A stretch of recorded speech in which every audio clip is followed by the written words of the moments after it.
কোনো চালু থাকা সামাজিক প্রকল্প সে 30 বছর আগের হতে পারে, 10 বছর আগের হতে পারে, কোনো সামাজিক প্রকল্প আমরা বন্ধ করছি না। এই মন্ত্রিসভা, এই সরকার for the party, by the party, of the party ব্যবস্থা তুলে দিয়ে সংবিধান প্রণেতা প্রাতঃস্মরণীয় ডক্টর বাবা সাহেব আম্বেদকরের সংবিধানের প্রধান যে ভাষা for the people, by the people, of the people ভিত্তিতে চলবে। আমরা যে গুরুদায়িত্ব নিয়েছি, চলার পথে সংবিধানের চতুর্থ স্তম্ভ মিডিয়ার একটি গুরুত্বপূর্ণ ভূমিকা রয়েছে। আপনাদের পরামর্শ এবং সহযোগিতা ভারতীয় জনতা পার্টি পরিচালিত ক্যাবিনেট আন্তরিকতার সঙ্গে আশা করে। আমরা আজকে প্রথম ক্যাবিনেটের মিটিং করেছি। আমার সাথে মন্ত্রিসভায় যারা যোগদান করেছিলেন 5 জন আমার অত্যন্ত গুরুত্বপূর্ণ সতীর্থ, সম্মানীয় দিলীপ ঘোষ মহোদয়, সম্মানীয় অগ্নিমিত্রা পাল, সম্মানীয় অশোক কীর্তনিয়া, সম্মানীয় ক্ষুদিরাম টুডু, সম্মানীয় নিশীথ প্রামাণিক, তারা আজকের এই ক্যাবিনেটে, গুরুত্বপূর্ণ ক্যাবিনেটে অংশগ্রহণ করেছেন। এর বাইরেও মুখ্য সচিবের নিয়ন্ত্রণে সরকারি আধিকারিকরা এবং মুখ্যমন্ত্রীর দপ্তরের উপদেষ্টা সহ অন্যান্যরা ক্যাবিনেটে আমাদের সহযোগিতা করেছেন। আমি গোটা রাজ্যের মানুষকে ডক্টর শ্যামাপ্রসাদ মুখার্জির এই পশ্চিমবঙ্গ ভূমি আপনারা যে গুরুদায়িত্ব আমাদের কাঁধে তুলে দিয়েছেন, মাননীয় প্রধানমন্ত্রী নরেন্দ্র মোদীজির মার্গদর্শনে এই ক্যাবিনেট সুশাসন, সুরক্ষা এবং ডবল ইঞ্জিন সরকারের যে চলার পথ রয়েছে, যা অন্যান্য 20টি রাজ্যে চলছে, সেই পথে অগ্রসর হবে। এটা আমি পশ্চিমবঙ্গের দলমত নির্বিশেষে, বর্ণ ধর্ম নির্বিশেষে বাংলার জনগণকে আশ্বস্ত করতে চাই। এই মন্ত্রিসভা, এই সরকার for the party, by the party, of the party ব্যবস্থা তুলে দিয়ে সংবিধান প্রণেতা প্রাতঃস্মরণীয় ডক্টর বাবা সাহেব আম্বেদকরের সংবিধানের প্রধান যে ভাষা for the people, by the people, of the people ভিত্তিতে চলবে। এবারে কাজের কথায় আসি। আজকে আমরা ক্যাবিনেটে, প্রথম ক্যাবিনেটে 6টা সিদ্ধান্ত নিয়েছি। প্রথম, পশ্চিমবাংলার গণতন্ত্রের যে মহোৎসব হলো, দীর্ঘদিন বাদে মৃত্যুহীন, ভয়মুক্ত, অবাধ নির্বাচন গোটা ভারতবর্ষ কেন, গোটা পৃথিবীর মানুষ দেখল। তাই একটা প্রদেশের নির্বাচন নিয়ে আজকে বিশ্বের বিভিন্ন সংবাদ মাধ্যমে আলোচনা হচ্ছে। তাই আমরা প্রথমেই বাংলার জনগণ তথা 93% ভোট প্রদানকারী ভোটারদেরকে নতমস্তকে কৃতজ্ঞতা জানালাম। সাথে ভারতের নির্বাচন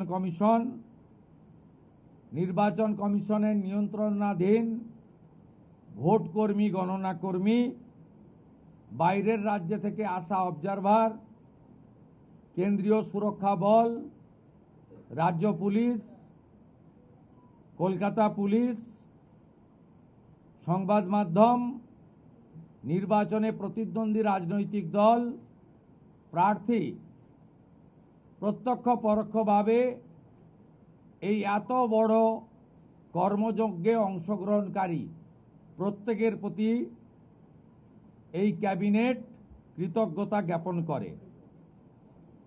দ্বিতীয়, আমরা যাদের আত্মবলিদানের মধ্য দিয়ে বিজেপি সরকার প্রতিষ্ঠা হয়েছে, সেই ভারতীয় জনতা পার্টির অকালে ঝরে যাওয়া 321 জন যারা আত্মবলিদান করেছেন তাদেরকে শ্রদ্ধার সঙ্গে স্মরণ করেছি, সমবেদনা জানিয়েছি। তাদের পরিবারের প্রতি এই সরকার দায়বদ্ধ। তারা যেমন হত্যার বিচারও আশা করেন তা আমরা দেব, সাথে সাথে এই পরিবারগুলির সামাজিক এবং অন্যান্য কল্যাণকর সমস্ত দায় দায়িত্ব আমরা এই সরকার কাঁধে তুলে নিলাম। আমাদের দেশের সুরক্ষার প্রশ্ন, পশ্চিমবঙ্গের সুরক্ষার প্রশ্ন এবং যেভাবে জনবিন্যাস বদলে গেছে, আজকে আমরা প্রথম দিনই আমরা কেন্দ্রীয় স্বরাষ্ট্র দপ্তর তথা বিএসএফ এর সীমান্ত সুরক্ষিত করার জন্য জমি ট্রান্সফার প্রক্রিয়া আমরা আজকে অনুমোদন দিলাম এবং আজ থেকেই ল্যান্ড ট্রান্সফার প্রক্রিয়া শুরু হবে। ভূমি ও রাজস্ব সচিব তাকে এবং মুখ্য সচিবকে দায়িত্ব দেওয়া হলো 45 দিনের মধ্যে বিএসএফ এর প্রয়োজনীয় জমি হস্তান্তর সম্পূর্ণ করতে হবে, যা আমাদের কেন্দ্রীয় স্বরাষ্ট্রমন্ত্রী নির্বাচনের আগেই বলেছিলেন। এই কাজটা আজকে প্রথম ক্যাবিনেটে আমরা করলাম। মাননীয় প্রধানমন্ত্রী নরেন্দ্র মোদীজি তিনি বলেছিলেন প্রথম ক্যাবিনেট মিটিংয়ে আমরা আয়ুষ্মান ভারতে যুক্ত হব। আমরা আয়ুষ্মান ভারতে যুক্ত হলাম এবং সংশ্লিষ্ট দপ্তর কেন্দ্রীয় স্বাস্থ্য দপ্তরের সঙ্গে প্রয়োজনীয় যে এগ্রিমেন্ট অন্যান্য যে বিষয়গুলি রয়েছে সেটা স্বাস্থ্য সচিব, মুখ্যমন্ত্রীর দপ্তরের উপদেষ্টা এবং মুখ্য সচিব মিলিতভাবে অতি দ্রুত সম্পন্ন করবেন। অর্থাৎ আজ থেকে মাননীয় প্রধানমন্ত্রীর ঘোষিত পশ্চিমবাংলার মানুষের প্রতি যে কমিটমেন্ট আজকে ভারতীয় জনতা পার্টির ক্যাবিনেট সেটা সম্পূর্ণ করল। এর সাথে সাথে প্রধানমন্ত্রী জন আরোগ্য যোজনা, প্রধানমন্ত্রী ফসল বীমা যোজনা ক্রপ ইন্স্যুরেন্স, প্রধানমন্ত্রী স্কুলস ফর রাইজিং ইন্ডিয়া PM-শ্রী, প্রধানমন্ত্রী বিশ্বকর্মা, বেটি বাঁচাও বেটি পড়াও, প্রধানমন্ত্রী উজালা যোজনা 3.0 এবং অন্যান্য কেন্দ্রীয় স্কিম বা সেন্ট্রাল গভর্নমেন্ট স্পন্সর্ড স্কিম আমরা যুক্ত হওয়ার সিদ্ধান্ত নিলাম। বিশ্বকর্মা যোজনায় আমাদের যারা বিশ্বকর্মা আছেন, হাতের কাজ করেন, আমাদের কামার কুমোর থেকে কুম্ভকার, স্বর্ণকার থেকে মালাকার থেকে তাঁতি থেকে নাপিত থেকে সবাই যারা 8,65,000 আবেদন করে রেখেছিলেন, আগের সরকার যাদের আবেদন জেলা শাসকদেরকে দিয়ে কেন্দ্রের MSME দপ্তরে পাঠাতে দেননি, আমরা দ্রুত ওই 8,65,000 পিটিশনকে পাঠানোর ব্যবস্থা নিলাম। আপনারা জানেন পশ্চিমবঙ্গে 11 কোটি মা বোন দিদি উজালা 1-2তে বেনিফিটেড হচ্ছেন ভারতবর্ষে। পশ্চিমবঙ্গে এই 11 কোটির মধ্যে 1,29,00,000 পান, সবচেয়ে হাইয়েস্ট। 400 টাকা কম মূল্যে তারা গ্যাস ক্রয় করেন। প্রধানমন্ত্রী আরো 75 লক্ষ দেশে চালু করেছিলেন এবং বাংলার জন্য কোটা ছিল 15 লক্ষ। গ্রাহক বিতরণ কেন্দ্রে হাজার হাজার দরখাস্ত পড়ে থাকা সত্ত্বেও শুধু রাজনৈতিক কারণে এই পিটিশনগুলো ডিএমরা সংশ্লিষ্ট দপ্তরে কেন্দ্রীয় সরকারের কাছে পাঠায়নি। তাই আমাদের মা বোন দিদিরা বঞ্চিত হচ্ছিলেন। আমরা গ্রাহক বিতরণ কেন্দ্রে পড়ে থাকা সমস্ত পিটিশন অতি দ্রুততার সঙ্গে জেলা শাসকদের সংশ্লিষ্ট কেন্দ্রীয় পেট্রোলিয়াম ডিপার্টমেন্টে পাঠিয়ে দেওয়ার নির্দেশ দিলাম। এর ফলে উজালা যোজনা 3 তাতে পশ্চিমবঙ্গের আরও কয়েক লক্ষ মা বোন দিদি যুক্ত হওয়ার সুযোগ পেলেন। আমাদের পঞ্চম সিদ্ধান্ত, এতদিন পর্যন্ত পশ্চিমবঙ্গের national cadre is IPS, Paschimbanga cadre WBCS WBPS এদের কোনো কেন্দ্রীয় সরকারের ট্রেনিংয়ে কেউ যুক্ত হতেন না। এটা মুখ্যমন্ত্রীর অলিখিত নির্দেশ ছিল, আগের মুখ্যমন্ত্রী, বিদায়ী মুখ্যমন্ত্রী, প্রাক্তন মুখ্যমন্ত্রী। আমরা আজকে এই বিষয়ে চিফ সেক্রেটারিকে অন্য রাজ্যের যে নিয়ম আছে সেই নিয়ম ফলো করার জন্য আমরা তাকে এম্পাওয়ার করলাম, দায়িত্ব দিলাম। সাথে সাথে শুনলে অবাক হয়ে যাবেন, বিএনএস ভারতীয় ন্যায় সংহিতা, যা মাননীয় প্রধানমন্ত্রী নরেন্দ্র মোদীজির নেতৃত্বে কেন্দ্রীয় স্বরাষ্ট্রমন্ত্রী মাননীয় অমিত শাহজি পার্লামেন্টের দুটো কক্ষে অনেক আগে অনুমোদন করেছেন, রাষ্ট্রপতি মহোদয়ের সই হয়েছে, রুল হয়ে গেছে। আমরা আশ্চর্য হয়ে গেছি যে এখানে বিএনএস কার্যকর করা হয়নি, অর্থাৎ অত্যন্ত অবৈধভাবে সংবিধানকে বৃদ্ধাঙ্গুষ্ঠ দেখিয়ে আগে সিআরপিসি আইপিসি চলছিল। আজ থেকে বিএনএসে যুক্ত হলো পশ্চিমবঙ্গ সংবিধান মেনে। আগের সিআরপিসি আইপিসি এই আইন আর থাকলো না। ভারতীয় ন্যায় সংহিতাতে আমাদের আজ থেকে কাজ শুরু হলো। এরও ছাড়পত্র ক্যাবিনেটের প্রথম দিলেন। ষষ্ঠ সিদ্ধান্ত, মাননীয় স্বরাষ্ট্র ও সমবায় মন্ত্রী অমিত শাহজি নির্বাচন প্রচারে রায়দিঘি থেকে বলেছিলেন যে 2015 সালের পরে পশ্চিমবঙ্গে কোনো রিক্রুটমেন্ট হয়নি, তাই প্রচুর শিক্ষিত যুবক যুবতীর বয়স চলে গেছে। 5 বছর এক্সটেনশন, মানে আবেদনের বয়সের ঊর্ধ্বসীমা ক্যাবিনেট মঞ্জুর করলো। এটাও আজকে আমরা করলাম। আজকে এই ক্যাবিনেট সিদ্ধান্তগুলো আমরা নিয়েছি। আমাদের আরও বেশ কিছু কমিটমেন্ট রয়েছে, যেগুলো ইতিমধ্যে আপনারা জানেন। আমরা পরবর্তী সোমবার আবার একটি ক্যাবিনেট মিটিং করব। সেক্ষেত্রে আমাদের আরও আমাদের আরজিকর সহ নারী নির্যাতনের বিষয়ে, প্রাতিষ্ঠানিক দুর্নীতির বিষয়ে, পে কমিশনের বিষয়ে, এরিয়া ডি এর বিষয়ে, এই যে বিষয়গুলি আছে আমরা পরবর্তী ক্যাবিনেটে সেগুলো করব। কারণ আমরা আমাদের যে অফিসিয়াল কাজকর্ম দেখে আমাদের খুব বেশি সময় আমরা পাইনি। আজকে প্রথম কাজের দিন সরকার গঠন হওয়ার পরে আপাতত যে কাগজগুলো রেডি ছিল তার উপরে ক্যাবিনেট আমরা এই সিদ্ধান্তগুলো নিয়েছি, কার্যকর হবে। আপনাদের মধ্যে বাংলার গণদেবতা জনতা জনার্দনকে আমরা এটা জানালাম।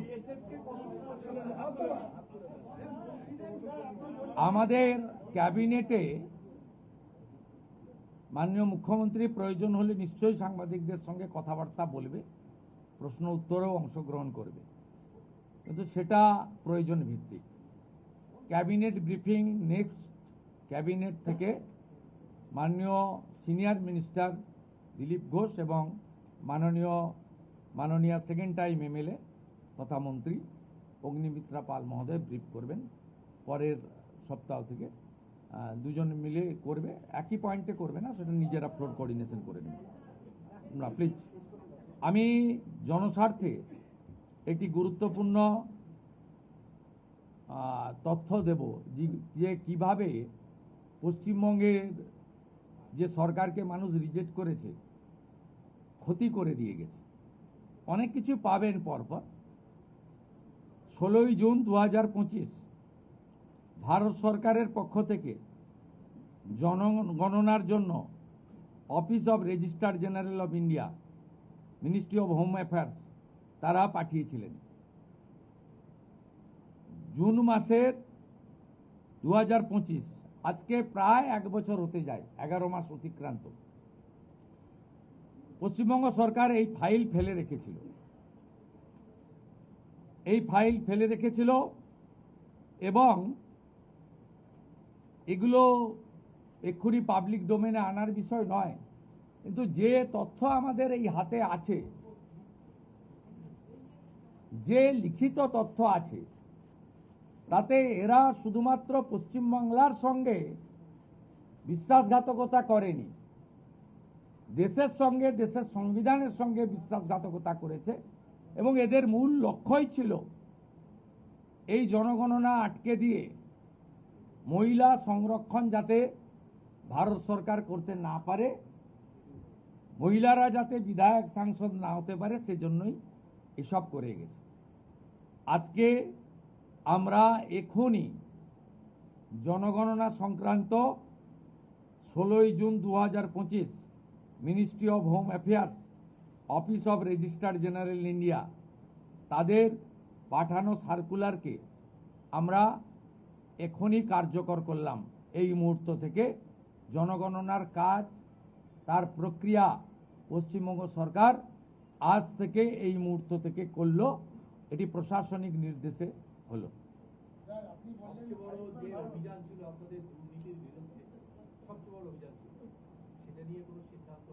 আমি আপনাকে বলেছি, প্রাতিষ্ঠানিক দুর্নীতি, মহিলা নির্যাতন, পে কমিশন, এরিয়ার ডিএ, এগুলো নিয়ে নেক্সট ক্যাবিনেটে গুরুত্ব সহকারে আমরা ক্যাবিনেটে আনবো। নেক্সট মানডে হবে। আমাদের কিছু পেপার ওয়ার্কের প্রয়োজন আছে। আমরা আগের মতো বাজেট হয়ে যাওয়ার পরে চন্দ্রিমা তুমি এটা বলে দাও, এভাবে সরকার চলতে পারে না। সরকার চলে তথ্যের উপরে, সরকার চলে নিয়মের উপরে, এবং সরকারি সিদ্ধান্ত হয় সংবিধানের কতগুলো বিষয়ের উপরে।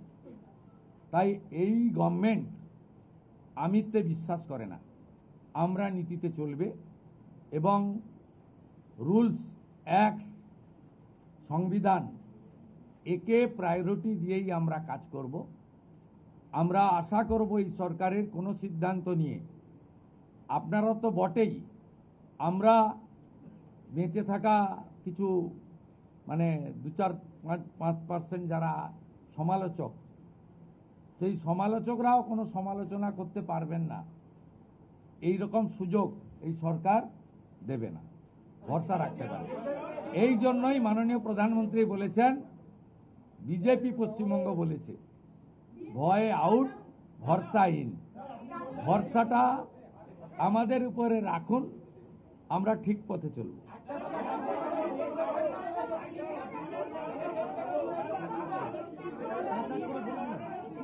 আর একটা বাংলা দেন, তারপরে দুটো হিন্দি নিব। শুনে আমাদের অনেক প্রথম দিন, প্লিজ কোঅপারেট করতাম। আগের সিএমকে তো প্রশ্ন করতে পারতেন।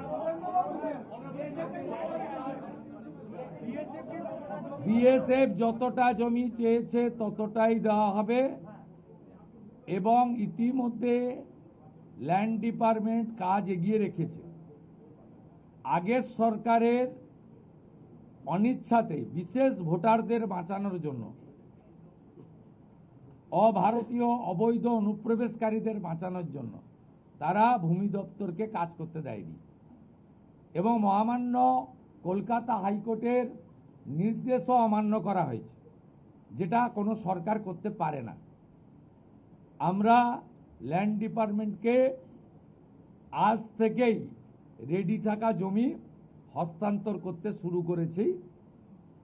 আমার কাছে যেটুকু আমি এলওপি হিসেবে খবর রেখেছিলাম, 90% জমি আপনার land department government of West Bengal transfer করতে পারে। এক্সাক্ট সংখ্যাটা মুখ্যমন্ত্রীকে অনেক কিছু ভেবে বলতে হয়, যেটা বলতে হয় তার অথেন্টিকিটি যেন থাকে, তার যেন পূর্ণ সত্যতা ইত্যাদি থাকে।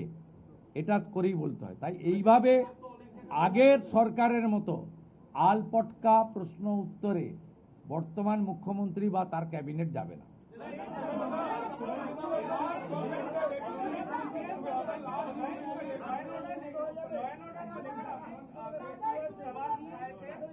आप जो विरोधी में सब उठाए थे, अब सत्ता में आप आ गए, आपका सिंगल डायरेक्टिव क्या होगा एडमिनिस्ट्रेटिव हेड्स के लिए ताकि रेस्टोर हो पाए राज्य का लॉ एंड ऑर्डर?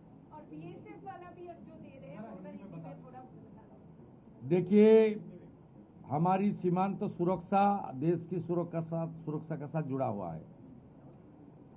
ये भारतीय जनता पार्टी का चुनाव में बहुत बड़ा कमिटमेंट था, देश हित में, बंगाल का हित में।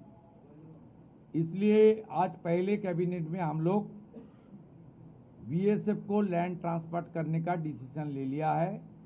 लैंड डिपार्टमेंट जो लैंड उनका पास है, उन्होंने लैंड डिपार्टमेंट ने बहुत सारा एक्सरसाइज भी करके रखा है। वो लैंड ट्रांसफर आज से शुरू होगा और पूरा के पूरा लैंड माननीय गृह मंत्री जी ने जिस तरीके से बताया था, ऑनरेबल प्राइम मिनिस्टर ने जिस तरीके से उनका गाइडेंस हम लोग को मिला, उनका इंस्ट्रक्शन मिला, पहले कैबिनेट ये आने वाला 45 डेज के अंदर पूरा के पूरा जमीन एमएचए को ट्रांसफर करेगा, बीएसएफ फेंसिंग पूरा कर देगा और इलीगल इन्फिल्ट्रेटर्स का जो हमारी प्रॉब्लम चल रहा है ये भी कुछ दिन के अंदर रिजॉल्व हो जाएगा। ये डिसीजन कैबिनेट ने लिया है।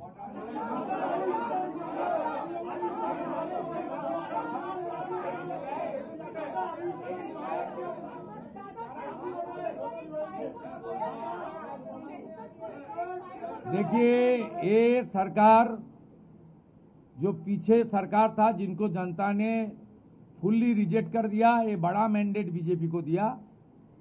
ये सरकार केवल तुष्टीकरण, परिवारवाद, इंस्टीट्यूशनल करप्शन, महिला का ऊपर अत्याचार, गवर्नेंस को खत्म नहीं किया, देश की कॉन्स्टिट्यूशन को भी चैलेंज कर दिया। 16 जून 2025 ministry of home affairs, office of registrar general India notification किया था। आज तक 1 साल होने वाला है। ऑनरेबल होम सेक्रेटरी का खत है, इसके ऊपर बहुत सारा ऑफिसर का नोट है जो हमारी गवर्नमेंट का सीक्रेट पेपर्स है। ये लोग सेंसस को रोक के रखा था।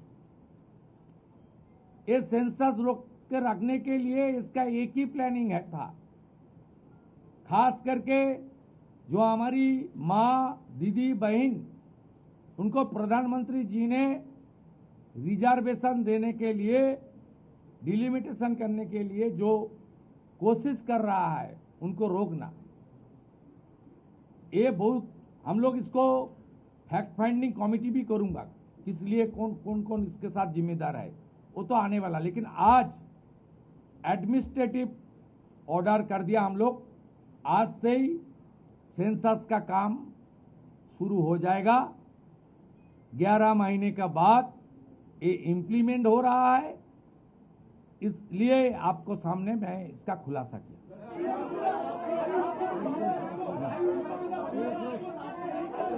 दाड़न बोल। आयुष्मान भारत योजना के आज से लागू हो रहे हैं। ऑनरेबल प्राइम मिनिस्टर साहब का कमिटमेंट था, बीजेपी का मैनिफेस्टो में था। आयुष्मान भारत कैबिनेट ने मंजूरी दे दिया है। बाकी हेल्थ डिपार्टमेंट, सेंट्रल गवर्नमेंट का हेल्थ डिपार्टमेंट के साथ एग्रीमेंट और दूसरे तरीके जो प्रक्रिया करना चाहिए वो प्रक्रिया आज से शुरू हो जाएगी।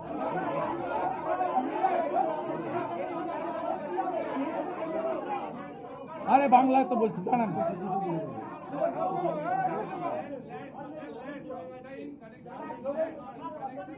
আপনাকে ক্লিয়ার করে দিই, কোনো চালু থাকা সামাজিক প্রকল্প বন্ধ হচ্ছে না। কোনো সামাজিক চালু থাকা প্রকল্প, এটা আমরা আমাদের কর্মসূচি মানে প্রচারকালীনও বলেছি, কোনো চালু থাকা সামাজিক প্রকল্প সে 30 বছর আগের হতে পারে, 10 বছর আগের হতে পারে, কোনো সামাজিক প্রকল্প আমরা বন্ধ করছি না। আমরা পেপারলেস অফিসও করব, আমরা সমস্ত পোর্টালগুলোকে আপডেটও করব এবং সমস্ত বেনিফিশিয়ারি ডিবিটির মাধ্যমে, যেটা নরেন্দ্র মোদীজির নেতৃত্বে দেশের সরকার করেছে, ডাইরেক্ট বেনিফিট ট্রান্সফারের মাধ্যমে হবে এবং সবটাই স্বচ্ছতার সঙ্গে হবে। আপনার প্রশ্নের উত্তরে আমি পরিষ্কার বলে দিই, যে স্কিমটার কথা আপনি বলেছেন, আমি শুধু ওই স্কিমটা নয়, চালু থাকা কোনো সামাজিক কল্যাণকর কর্মসূচি বন্ধ এই সরকার করছে না, কিন্তু ট্রান্সপারেন্ট স্বচ্ছতার সঙ্গে সেগুলো হবে। কোনো মৃত ব্যক্তি তিনি কোনো সামাজিক প্রকল্পের সুযোগ পেতে পারেন না, আপনিও বলবেন না পাওয়া উচিত নয়। কোনো অভারতীয় তিনি ভারতের কোনো প্রদেশ বা জাতীয় সরকারের কোনো বেনিফিট তার পাওয়া উচিত নয়। অর্থাৎ আপনার প্রশ্নের মধ্যে আমার সব উত্তর আছে।